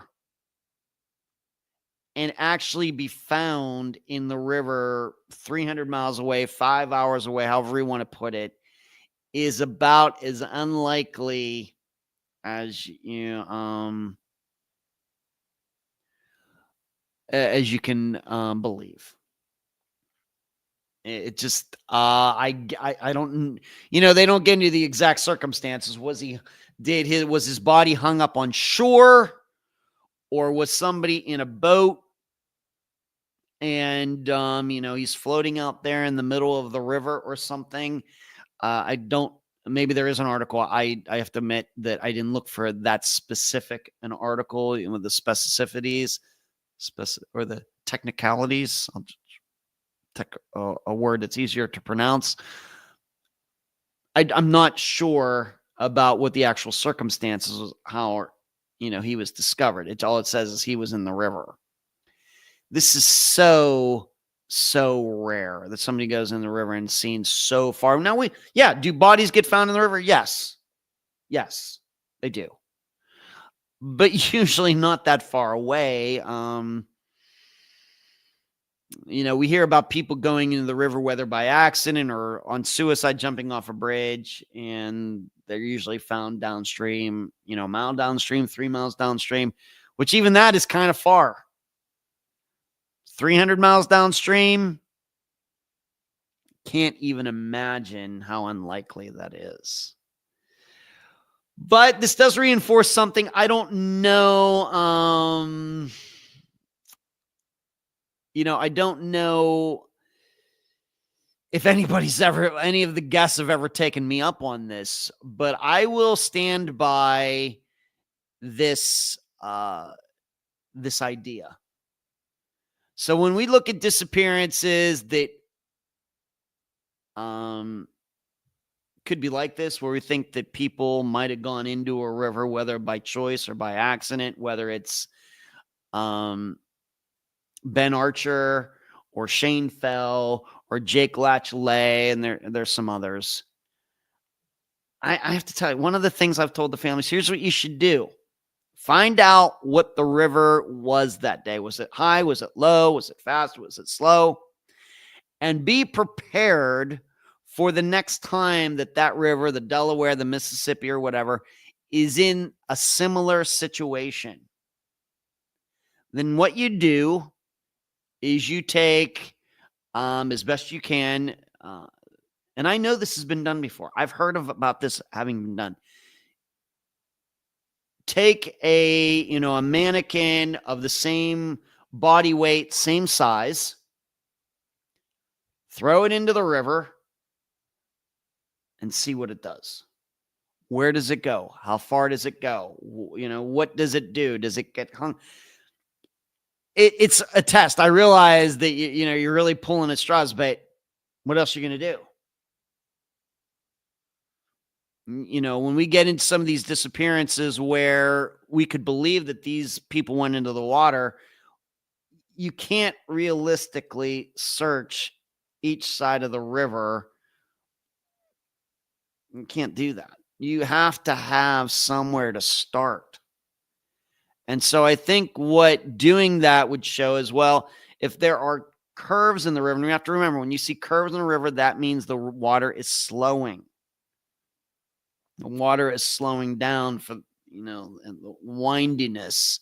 And of course, when it slows down, things that are caught up, being pushed along, drawn along with the current, start dropping out. Of course, the heaviest stuff first. So if you would throw a fake body into the river that's 180 pounds and can float like a human body roughly would, and it starts going down the river, what happens to that body when it gets to one? Does it stop? Does it get dropped to the bottom of the river? Well, if it does, maybe that's a good place to start looking for your missing loved one. Maybe. On the other hand, if it goes out and stays in the middle of the river and goes the whole way out to the Gulf of Mexico in the case of Mississippi River, well, then you know that too. I don't think that any of my guests have ever taken me up on that suggestion, but I think that could be easily arranged, and I know that that has been done before. I think they even did that. I know some of you know this, but did they know this this murder spree better than I do? But all those little black boys that were killed in Atlanta back in the 70s, did they not do that? Because those kids were getting dumped into a river. And in fact, I think that's how the killer got caught. Of course, there's still some people out there who don't think he did it, but that's crazy. But did they not do that with those? Because the boys were being found in a particular area, and so they kind of worked backwards. They thought, well, did they get dropped off of this bridge? Did they get thrown in from the side of the river? And that's how they were eventually able to catch him, because they caught him driving over this one particular bridge, right? Isn't that what happened? Some of you I know or know those murders really, really well. I think that's what they did. And that may even be where I got the idea for it. Well, if they can, what I would say, reverse engineer, can't you forward engineer it too? If somebody goes into a river right at this spot, can you not make a good guess on where they might get hung up? So this now I should say I do have the original article. Here's the original article that was written when Robert Eaton went missing back in 2022. Robert Eaton Jr. was last seen on February 20th at Caesars Southern Indiana Casino in Elizabeth, Indiana, according to the Harris County Sheriff's Department. He was officially declared dead on March 4th. Eaton's family hosted a search party for him Saturday morning. Family told Wave News he was last seen wearing blue jeans, a gray jacket, and a black undercoat. His family said he was also wearing a Pleasure Ridge Park High School baseball championship ring. Eaton's family said they don't have much information about where he could be or how he disappeared. His aunt said he was dropped off at a casino by an Uber and scheduled an Uber to pick him up the next morning, but he didn't pack an overnight bag. Eaton's cousin, J.D. Eaton, said he has schizophrenia and was hard to keep up with. You know, you grew up with someone and you just don't expect something like this to happen, she said. The only thing I'm certain of is he put his trust in Jesus, and that is the only hope we have. Everything else is unwavering and unpredictable. Everything else is uncertain, but that is the only hope we have. He loved baseball. We bonded over Red Sox and Patriots. He was someone that was kind of off the grid, kind of a low-key guy that didn't have his phone on him much. He'd usually bounced around, visiting his mom, visiting his dad, visiting his grandma. So in that time frame, it was hard to keep up with where he was. As time ticks on, Eaton's family said they're fueled more by faith than by fact. Family asked Pastor William Vidital to be the spokesperson for Saturday's search party. Put yourself in the position of a parent who has no answers. Being a dad, I want answers. The family feels there's nothing being said or being done. Eaton's family said they've heard similar stories about other people who have disappeared after a night at the casino. Now, of course, what's a little confusing is that, so he got dropped off at a casino in Indiana, but it says in this article that was written recently when he was identified that, where does it say this? But he was from Louisville. So he got dropped off in Indiana, but he's from Louisville, and he was found in the Mississippi, which I guess on the Missouri side. Okay. Don't know. So are we supposed to think foul play in this? I don't know. I mean, when we start hearing that he was, I guess we would say transient, and that he had some mental issues. I don't know if that makes him more likely to, of course, with people with schizophrenia. I'm guessing they have more of a chance of committing suicide, so we should consider that. I think in general, we hear about people going to casinos and going missing. We think about people who got liquored up and strolled off and something happened, or somebody went to a casino and maybe won a couple bucks and maybe somebody followed that person out into the parking lot. That happens too. But I don't, given what we were hearing about Mr. Eaton, that doesn't sound maybe like the most likely scenario. So maybe we have to look at, did he go into this casino and get liquored up, or did he just have plans to disappear or jump into the river all along? I don't know.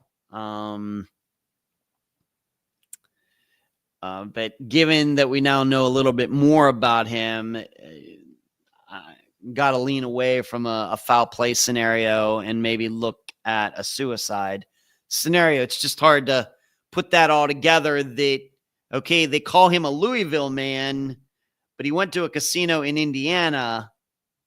So did he disappear from Louisville, or did he, I guess he disappeared from Indiana, which makes this even, just doing the United States map in my head, Indiana and this casino are probably farther away from Missouri than Nashville is. So no, but of course the guy could have gone anywhere.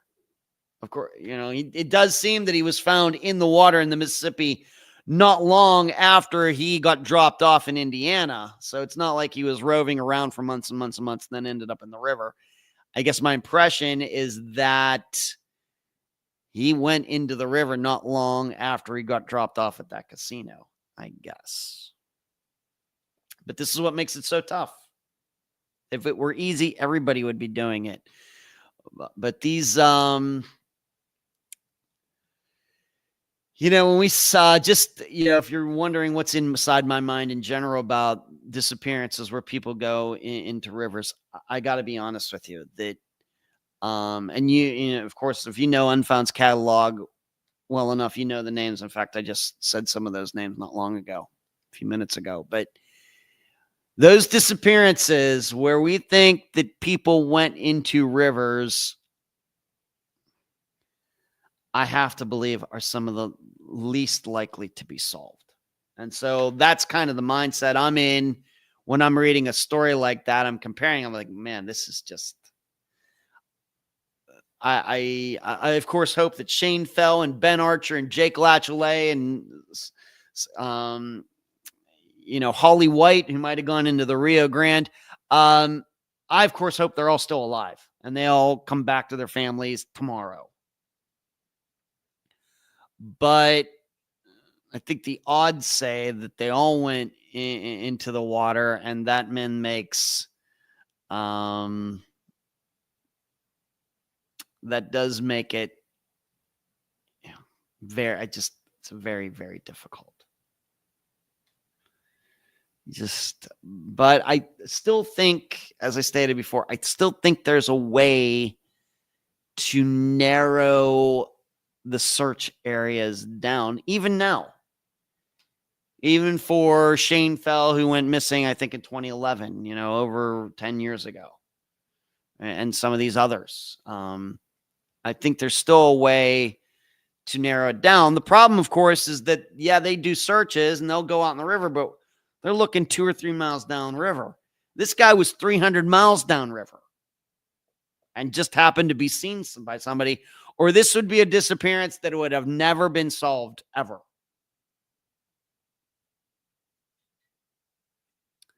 Just lucky. And I keep saying there's too many disappearances out there getting solved by luck and not by good investigation techniques. Let's see. Lisa's telling me I think they pronounce it New Madrid instead of Madrid. So it's not like Madrid, Spain. It's, I see. Okay. Who would have thunk it? Thank you, Lisa. Rockford, unlikely as a Dallas Pawn card connection to a missing persons case.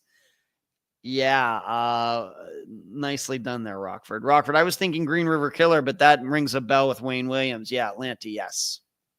I don't remember with the Green River Killer, Gary Ridgway, but pretty sure that's what they did with Wayne Williams, because they were finding those kids at a particular point in the river, and they had to figure out, well, if somebody's putting these kids in the river and they're not being put in the river right here, then where are they being put in? And so they ended up doing testing, and they figured that it was most likely they were being dropped off a particular bridge. They had some other places posted, cops posted as well, but they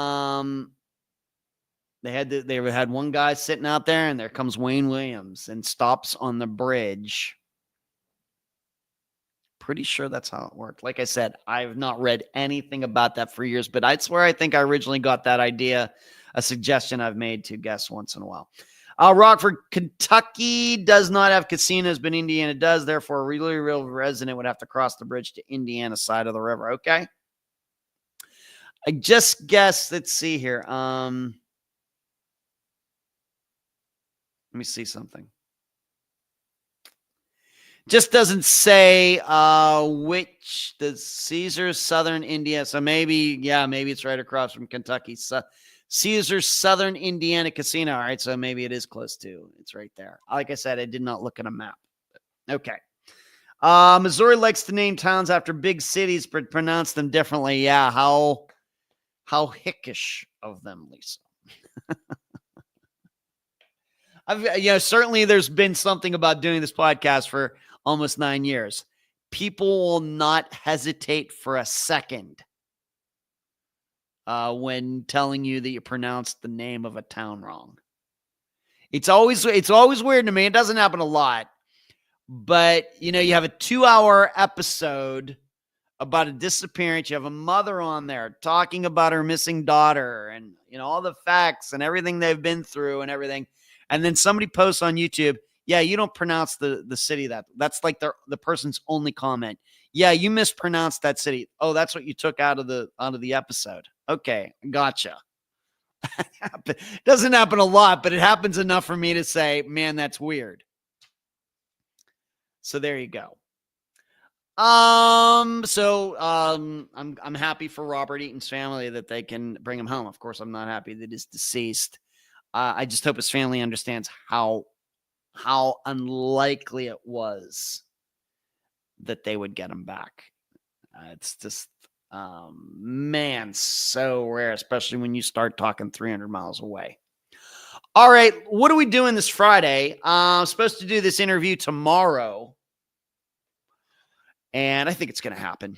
This is the disappearance of Keith Schmidt. This is a disappearance that is just barely over a year old. It happened on May 20th of 2024. It happened in Dickinson, North Dakota. And the reason I even know about this disappearance is because Assistant Eric has been assisting the family in trying to figure out what happened to Keith. Eric, that's where he lives. That's not where Eric originally is from. He's originally from Western Pennsylvania, like I am. And to remind you, we both went to the same college, and we were there actually at the same time. I was a senior, he was a freshman, but we never met. But Assistant Eric has been helping this family for quite a while. He's been on searches with them, and there's been a lot of community involvement in trying to find out what happened to Keith. Seemingly, Keith was at home, and he just decided to walk off. And there's actually video of him walking out onto the street. I guess somebody, was it from a business, or did one of his neighbors have a camera? I guess I'll find that all out tomorrow. But because I've not spoken to them, I put the outline together on the strength of me talking to Eric and reading a lot what Eric has been telling about the work that they've been doing. but just saw him walking off. They've done tons of searches in the area. Keith, maybe we shouldn't be surprised, seemed to have some things going on, but I think his family is really, really surprised that he might have walked off maybe to harm himself or something. I think that my perception is they're pretty shocked about us, but I think they're also really surprised that, maybe they think he's nearly not gone because they've done extensive searches, as we know a lot of families do, and nothing connected to Keith has been found. But I'm going to be interviewing, I think, a couple of his family members tomorrow, so I'm looking forward to that. And then you'll hear about it on Friday. Once again, Keith Schmidt, SCHMIDT, went missing on May 20th of 2024. And he went missing from Dickinson, North Dakota. I think this will be our second North Dakota disappearance. Rockford, makes total sense that Indiana will put a casino right across from a big city like Louisville, as they did with Chicago, for example. Certainly does, Rockford. All right, thank you. All right, that's all I got tonight. Before you leave, give this video a thumbs up, subscribe to the channel, and keep your heads on swivels. And I hope you all have a great week, and we'll do this all again next Monday. Charlie, say hi to the kids to me. Or Charlie, say hi to the kids for me. Good night.